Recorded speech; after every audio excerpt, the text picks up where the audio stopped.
જમ્મુ અને કાશ્મીરના કિશ્તવાડ જિલ્લામાં રવિવારે એક વાહન ખીણમાં ખાબકતા 4 લોકોના કમકમાટીભર્યા મોત થયા હતા, જ્યારે અન્ય 2 ગુમ હોવાની જાણકારી મળી રહી છે.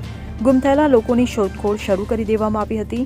પોલીસના જણાવ્યા અનુસાર પદારથી માસુ ગામ તરફ આ કાર જઈ રહી હતી અને અકસ્માતનો ભોગ બની હતી. મૃતકોની ઓળખ રાજકુમાર, મુકેશકુમાર, હકીકતસિંહ અને સતીશકુમાર તરીકે થઈ હતી. આ લોકો ગઢ પદાર કિશ્તવાડના રહેવાસી છે. ત્યારે કેન્દ્રીય મંત્રી ડોક્ટર જીતેન્દ્રસિંહે ટ્વિટર પર આ મામલે એક પોસ્ટ કરી હતી કે હમણાં જ એ જાણીને દુઃખ થયું કે કારના ગમખ્વાર અકસ્માતમાં મુસાફરી કરી રહેલા 4 મુસાફરો ઘટના સ્થળે જ મૃત હાલતમાં મળી આવ્યા. ડ્રાઈવર સહિત અન્ય 2 વ્યક્તિઓનો હજુ સુધી પત્તો નથી લાગ્યો. ત્યારે શોકગ્રસ્ત પરિવાર પ્રત્યે મારી દિલથી સંવેદના. Bureau report CN24 news. હવે જુઓ દેશ દુનિયાની તમામ ખબરો તમારી આંગળીના ટેરવે.